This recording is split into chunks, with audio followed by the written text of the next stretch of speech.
இந்தாங்க, நீங்க இப்படி உட்காருங்க, நீங்க அந்த பக்கமா உட்காருங்க.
கயிறு நல்லா இறுக்கமாவே கட்டி விடுங்க.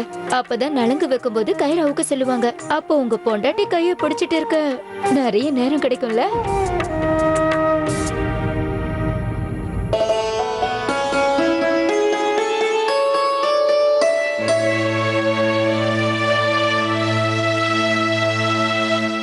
பரவாயில்ல காயத்ரி, உண்மையிலே நீ ரொம்ப கொடுத்து வச்சவதான்.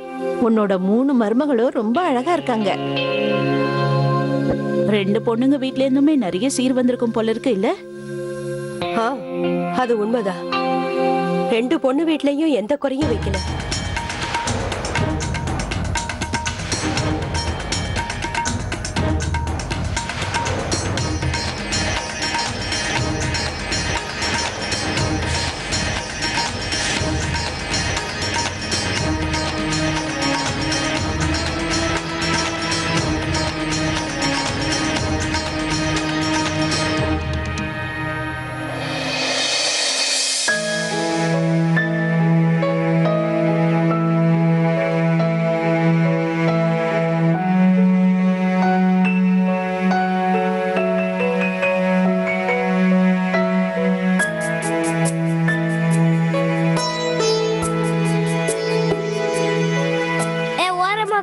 நான் எங்க அப்பா கிட்ட இருப்பேன்.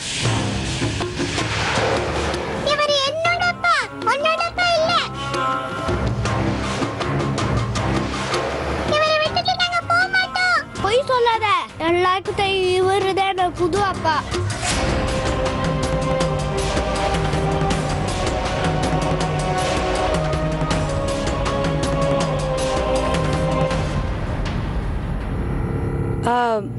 இங்க பாரு அருண், வீட்ல பூஜை நடந்துகிட்டு இருக்குல்ல, நீ அதனால வெளியில போய் விளையாடு.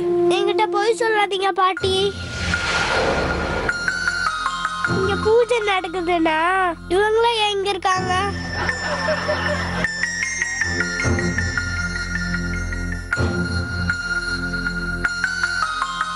உன்னையே வாயடிக்க வச்சுட்டான். ஆனா அவன் கேட்டது சரியான கேள்விதான். ரொம்ப புத்திசாலியான பையனா இருக்கான்.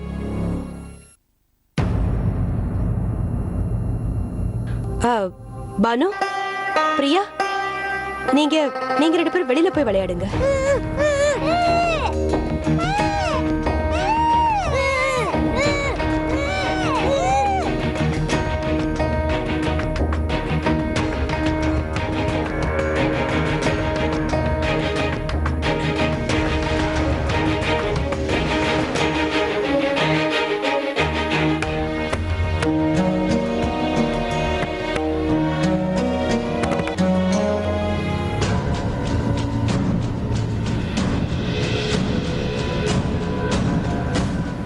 இங்க பாருமா, உங்க வலது கைய உங்க கணவரோட தோள் மேல வைங்க.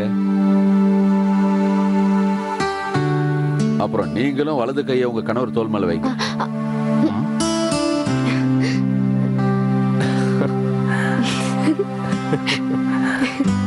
அட என்னம்மா தயக்கம்?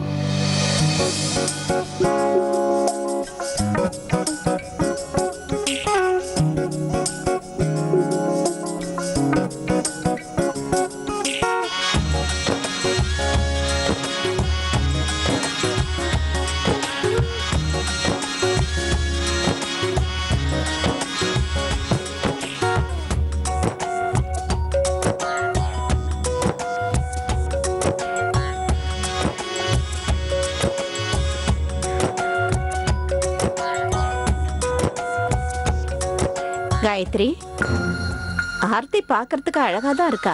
ஆனா அபிதா இவளை விட ரொம்ப அழகா இருந்தால.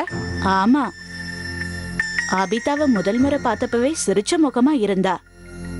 ஆனா ஆர்த்தி கொஞ்சம் உம்னா மூஞ்சா இருக்கா. அட நான் என்னன்னு சொல்றது, என் காலத்திலேயே இந்த மறுமணத்தை எல்லாம் பாப்பேன்னு நான் நினைச்சு கூட பார்க்கல. இதெல்லாம் வெளிநாட்டுல நடக்கிறது, இப்ப நம்ம ஊர்லயும் நடக்குது. நாகரிகம் அதிகமாயிடுச்சு. ஏன்னா நம்ம ஊர்ல மறுமணத்தை ஏத்துக்க மாட்டாங்க.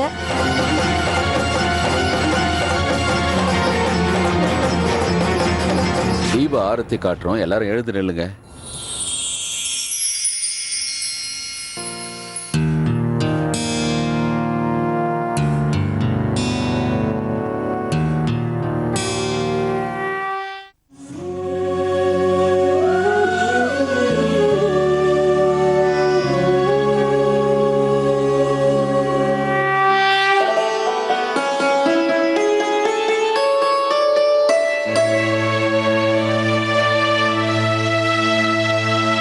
பூஜை நல்லபடியா நடந்து முடிஞ்சிருச்சு.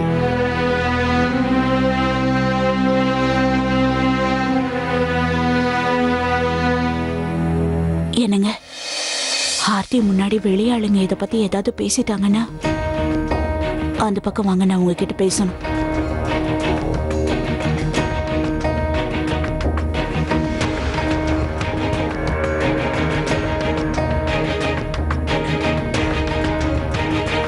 என்ன விஷயம் சோபா? என்னன்னே தெரியலங்க, ரொம்ப பயமா இருக்கு.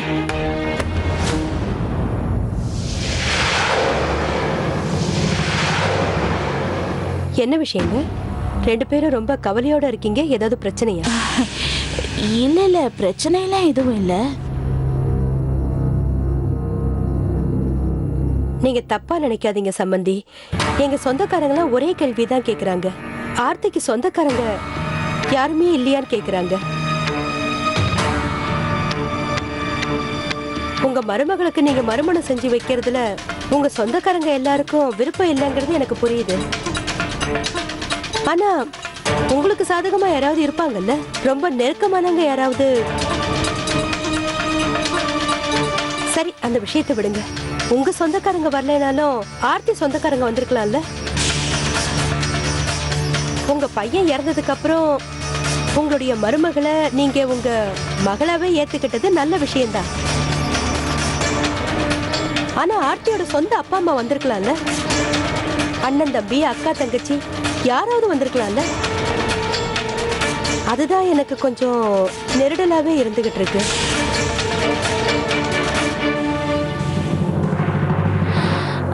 அது வந்து சம்மதியமா ஆர்த்திக்கு யாரும் இல்ல. அவளுக்கு உறவுன்னு சொல்லிக்கிறதுக்கு நாங்க ரெண்டு பேரும் மட்டும்தான் இருக்கோம்.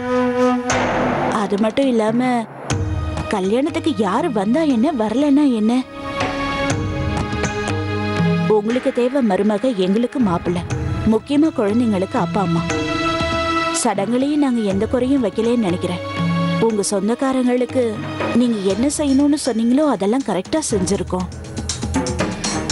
யார் யாருக்கு எந்த ஊர்ல இருந்து பட்டு வாங்கணும், எவ்வளவு சீர் செய்யணுமோ அது எல்லாத்தையும் செஞ்சிருக்கோம். அது மட்டும் இல்ல சம்பந்தியமா, நிச்சயதார்த்தத்தப்பவே நாங்க உங்ககிட்ட தெளிவா சொல்லிட்டோம். ஆர்த்தி அவங்க அப்பா அம்மாவுக்கு ஒரே பொண்ணுதான். அதனால அவ கூட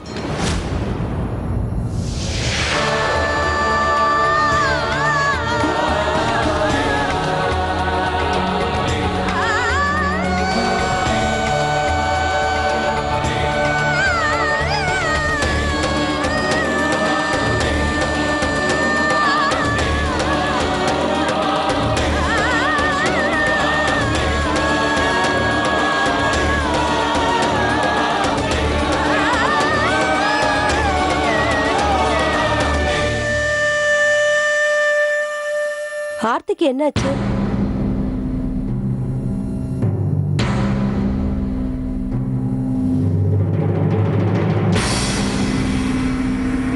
சரி, ஒரே நேரத்துல 2 கல்யாணம்.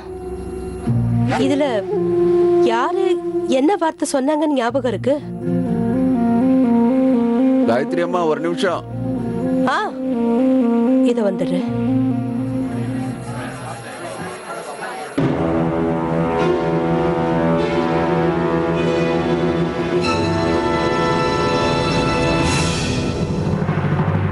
ஏன் மாமா, ஏன் இந்த மாதிரி செஞ்சீங்க? அத்தை ஏன் போய் சொன்னீங்க? 2 பேரும் என்ன சொந்த பொண்ணாதானே நினைச்சீங்க? உங்க சொந்த பொண்ணுகிட்டயே இவ்ளோ பெரிய உண்மையை மறைச்சிட்டீங்களே. சொல்லுங்க அத்தை, ஏன் இந்த மாதிரி பண்ணீங்க? சின்ன வயசுலயே அப்பா அம்மாவை இழந்துட்டேன். அவங்கள மறந்துட்டேன். ஏன்னா எனக்கு ஒரு அப்பா அம்மா கிடைச்சிட்டாங்கிற சந்தோஷம் இருந்தது.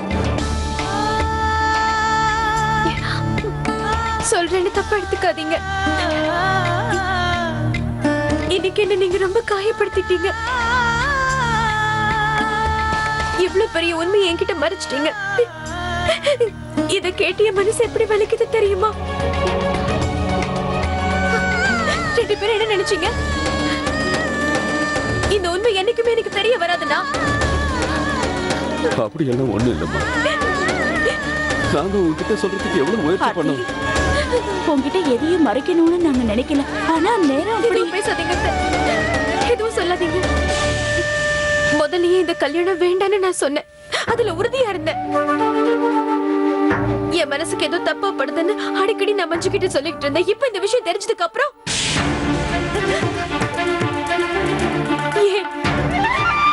ஏன் இந்த மாதிரி செஞ்சீங்க அத்தை?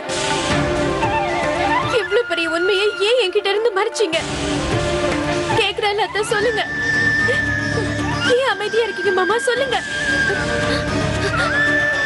இவ்ளோ பெரிய உண்மையை மறைச்சு எனக்கு ஒரு கல்யாணம் பண்ணி வைக்க பாக்குறீங்களா?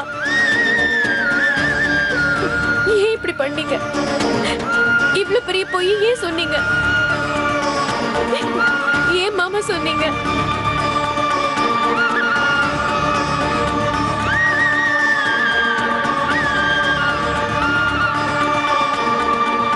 ஆர்த்தி, நான் சொல்றத கொஞ்சம் பொறுமையா கேளுமா. எல்லாத்தையும் உன் எதிர்காலத்துக்காகவும் அருணோட எதிர்காலத்துக்காகவும் நாம செஞ்சோம். ஒருவேளை நீ சொல்ற மாதிரி நாங்க உண்மையை சொல்லியிருந்தா நீ ரொம்ப கவலைப்பட்டிருப்பாமா. அது மட்டும் இல்லாம இந்த கல்யாணத்துக்கு ஒத்துக்க மாட்டியோன்னு பயந்தோம். அதான் காரணம்.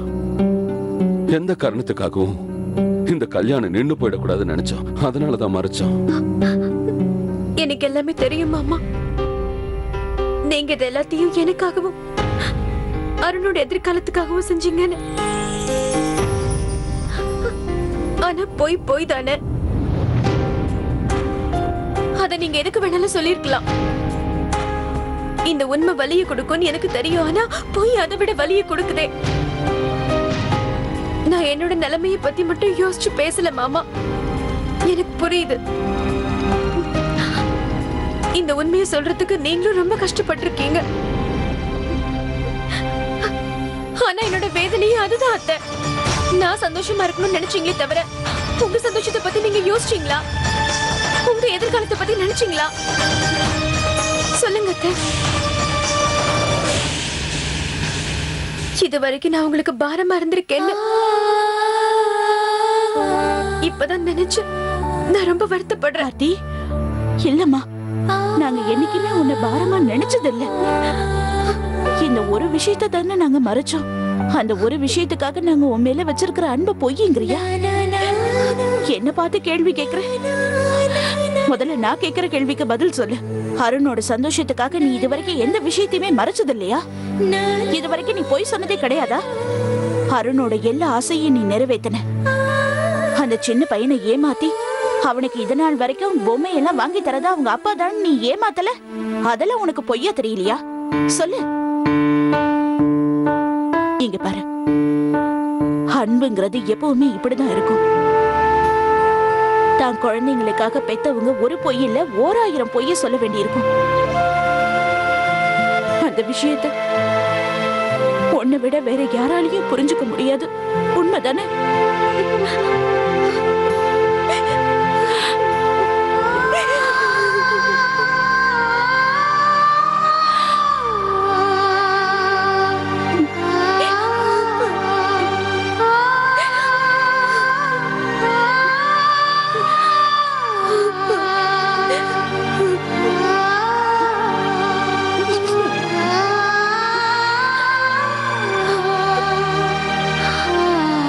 அன்பு மருமகளை வழி அனுப்புகிறாள் இந்த மாமியார், அழுகிறாள் இந்த மருமகள். என்ன பண்ற? இன்னும் கல்யாணத்துக்கு ரொம்ப நேரம் இருக்கு, அதுக்குள்ள 2 பேரும் அழ ஆரம்பிச்சிட்டீங்களா? வள வளன்னு பேசிட்டு இருக்காத.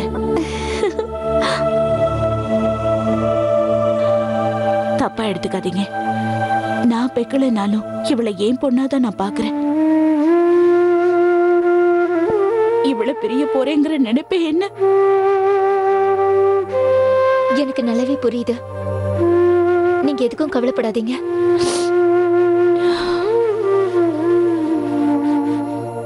ஆர்த்தி, கல்யாணத்துக்கு முன்னாடி சில சடங்குகள்லாம் இருக்கு.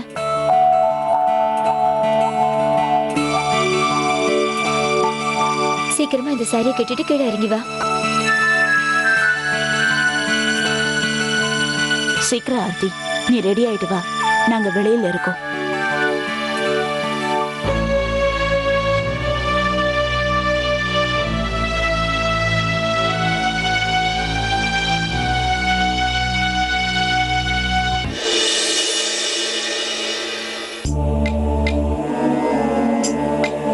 சரி சொல்லு, அங்கிள் ஆண்டி கூட என்ன பேசிட்டு இருந்த?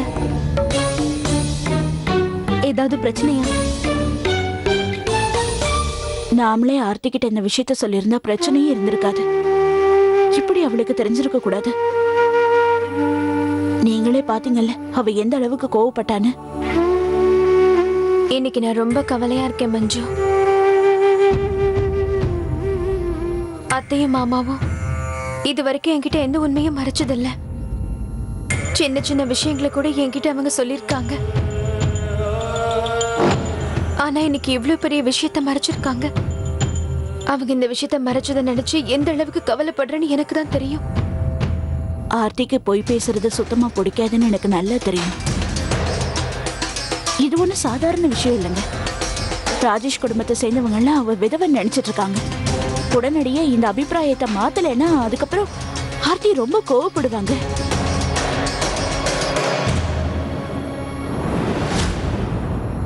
என்ன பண்றது?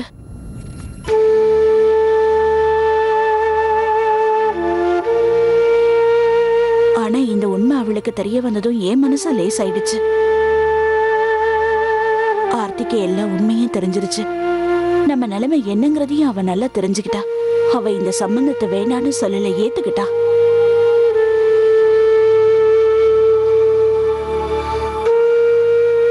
என் மனசு உண்மையிலேயே நிம்மதியா இருக்குங்க.